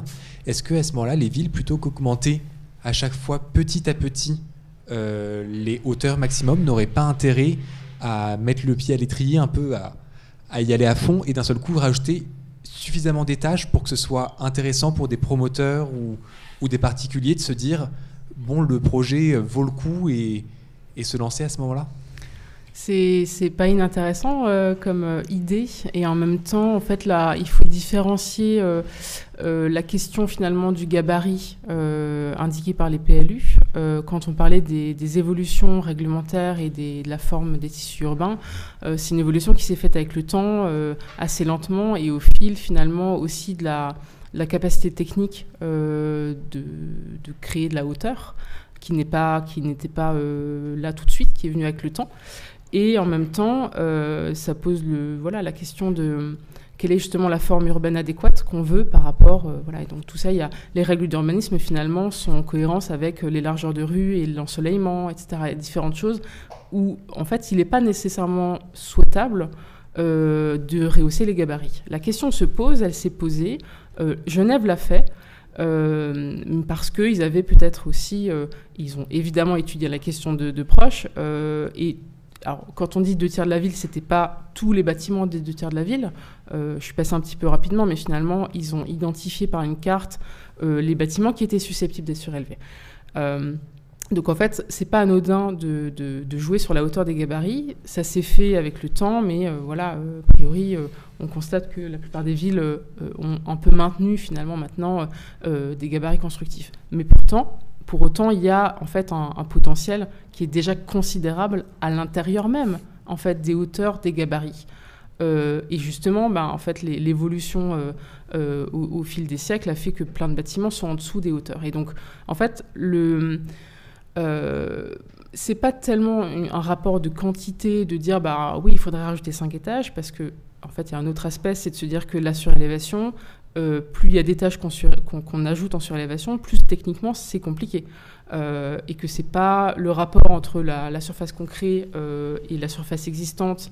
Il y a peut-être des calculs qui sont faits sur un tableau Excel qui effectivement sont entre guillemets faciles, mais derrière, structurellement parlant, c'est pas anodin. Et en fait, il y a aussi des questions sismiques, par exemple, où on se limite à 30% du bâtiment existant, etc. Donc c'est plutôt là où il faudrait agir sur les freins et sur comment faire en sorte que ce gisement il soit exploité, ou mieux, ou plus et bien surtout. C'est sur d'autres aspects, a priori selon nous, que la question vraiment du tissu et de la règle d'urbanisme. Voilà, sur des questions justement plutôt d'organisation de la maîtrise d'ouvrage, du jeu des acteurs pour ça, ou alors d'autres aspects. Et en fait, en même temps, alors on l'a pas trop dit parce que c'est tellement vaste qu'on n'a pas tout dit, mais il y a eu en fait des évolutions législatives, notamment autour de ces années 2013-2014, et même depuis, qui en fait sont favorables à la surélévation. Favorables aussi, donc c'est des points bloquants qui en fait ont été levés au fur et à mesure. Par exemple, en 2014, au-delà de la suppression du COS, il y a eu la suppression dans des points bloquants qui étaient principaux à ce moment-là, c'était le droit de veto des copropriétaires du dernier niveau. Et ça, typiquement, la plupart des copropriétaires ne voulaient pas avoir quelque chose au-dessus de leur tête. Et donc, ils disaient non et le projet s'arrêtait. Et là, ça a été supprimé, remplacé par un droit de priorité. Voilà. Donc ça, c'est typiquement une des évolutions législatives qui est favorable à la surélévation. Et en fait, il y en a encore d'autres qu'il faudrait mener. On en a une petite connaissance. Il y a un chapitre qui est dédié, chapitre 10, il est dédié à ça, à la question de quels sont encore les points bloquants, quelles seraient éventuellement les réponses législatives ou politiques peut-être pour porter ce sujet et l'amener encore un cran plus loin. Juste pour compléter, quand on dit qu'il y en a peu qui se font, c'est peu à l'échelle du gisement. Oui. C'est-à-dire qu'en fait, quand vous prenez 100 000 emprises bâties, vous en retenez 65 000, que vous trouvez, allez, 10%, même vous en prenez que 10%, c'est gigantesque. Et ce 10%, vous le raffinez encore. Allez, on en choisit 1500 à l'échelle de l'Eurométropole. C'est gigantesque. Si on dit on commence par les 150 premiers, c'est encore énorme. Moi, en fait, c'est ça le sujet. C'est qu'il y a un énorme travail à faire, sauf qu'aujourd'hui, les conditions ne sont pas là pour les mettre en œuvre. C'est-à-dire qu'on n'a pas forcément les acteurs, on a porteurs de projets capables de financer toutes les études préliminaires et ainsi de suite. On n'a pas forcément aussi le système de maîtrise d'ouvrage qui pourrait accepter de faire des petits projets de manière granulaire, mais avec une maîtrise des coûts qui puisse être amortie, on va dire, sur un plus grand nombre d'années qu'une opération immobilière classique. Voilà, par exemple. Donc ça, c'est des choses qui doivent évoluer. Il y a des pistes, il y a des expérimentations qui sont en cours sur ce sujet et qui augurent qui en tous les cas sont de bonnes pistes pour aller chercher ce gisement encore trop peu exploité. Voilà. Oui, tout en haut.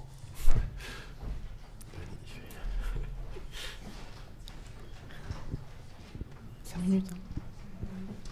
Bonsoir, merci beaucoup pour votre présentation.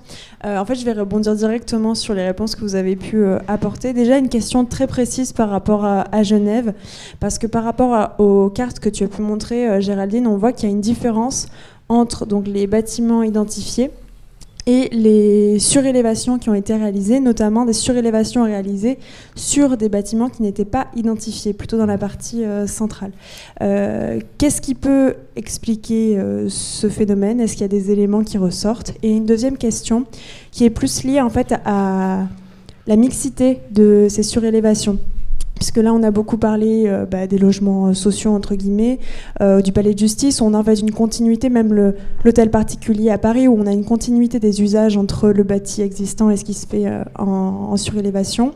Est-ce qu'il y a des cas où on a un changement d'utilité, d'usage, de fonction dans la surélévation par rapport au bâti existant? Sinon, quels sont les freins et quelles sont aussi les difficultés, notamment dans la gestion de flux? Quelles sont les solutions qui peuvent être apportées à ce niveau-là? Merci. Alors, je vais déjà répondre à la deuxième question. La mixité programmatique verticale, donc surélévation d'un programme sur un autre programme, ça existe, ça s'est fait. C'est plus ou moins facile en fonction des programmes, en l'occurrence, qui cohabitent. Didier évoquait tout à l'heure ne serait-ce que la règle, la lutte contre l'incendie. Et donc, voilà, mais en fait, les programmes cohabitent plus ou moins facilement en fonction de ce qu'ils sont. Ouais, juste pour compléter, je te laisse finir. Effectivement, dans le bureau, par exemple, on évacue, dans le cadre de la sécurité incendie, en fait, on cherche à évacuer les personnes. Dans le logement, on cherche à confiner. Donc là, il y a deux complexités. Donc il est plus facile de faire du logement sur du bureau, par exemple, que de faire du bureau sur du logement. Parce que ça veut dire qu'il faut recréer des circulations et ainsi de suite, ce qui est très compliqué, notamment dans un système de bureau. Voilà. Oui, c'est ça. C'est l'opérationnel qui parle et c'est très bien. Et voilà. Donc en fait, par contre, il y a des exemples. Il y a des collectivités qui soutiennent ça. C'est d'ailleurs un sujet aussi qu'on mène en ce moment, qui est de se dire comment est-ce qu'on surélève sur du tertiaire ou dans des ZAE, donc des zones d'activité économique, parce que voilà, on a des boîtes à chaussures plus ou moins facilement surélevables et un bâti ou en tout cas un urbanisme de zonage qui est encore très présent, qui prédomine, et notamment dans ces secteurs. Donc toute la question, c'est comment est-ce qu'on va réussir à faire la mixité programmatique. Donc oui, ça existe. Il y a des exemples d'opérations. Il y en a quelques-uns dans le livre. Il y en a plus ailleurs. Et en fait, c'est aussi c'est d'abord justement la base, c'est la réglementation. Et en fait, il y a d'autres pays européens où finalement les choses se passent différemment et plus facilement aussi. Et donc, voilà, c'est aussi toute la question de dire comment est-ce qu'on arrive en France à peut-être regarder un petit peu ce qui se fait ailleurs et à assouplir certaines règles ou de les mettre peut-être en cohérence au sein de ce type de projet. La première question, c'était Genève. Effectivement, oui, c'est vrai que la carte de gauche, c'est les bâtiments qui ont été situés sur une carte par la ville de Genève. Donc ça, c'est la transcription de la loi, donc qui disait, voilà, on a identifié les immeubles qui sont nouvellement susceptibles d'être surélevés avec 2 étages de plus. Et les projets de droite, donc ceux qui sont réalisés dans les 10 années qui ont suivi, donc depuis 2018, il y en a eu d'autres, je ne les ai pas toutes recensées. Et en fait, ces 67 opérations, effectivement, n'ont pas été nécessairement réalisées sur les bâtiments qui avaient été identifiés au regard de la loi. Pourquoi ? Simplement parce que les opérations réalisées ont aussi été réalisées sur des dents creuses qui existaient, qui étaient en fait déjà là des opérations potentielles. Et donc, c'est assez logique aussi que finalement, certaines d'entre elles ont été réalisées. Alors, c'est vrai que ça pose question, parce qu'on se dit, effectivement, finalement, ça montre que ce n'est pas tellement là où on offre un droit supplémentaire qui n'existait pas, que l'opération est plus réalisable, ou plus intéressante, ou plus faisable. Et ça pose toutes ces questions, quoi. Resterait-il une question qui ne pourrait être résolue en informel lors du pot, qui va suivre cette présentation ? Et si ce n'est pas le cas, je pense qu'on peut remercier Géraldine et Didier pour cette belle présentation.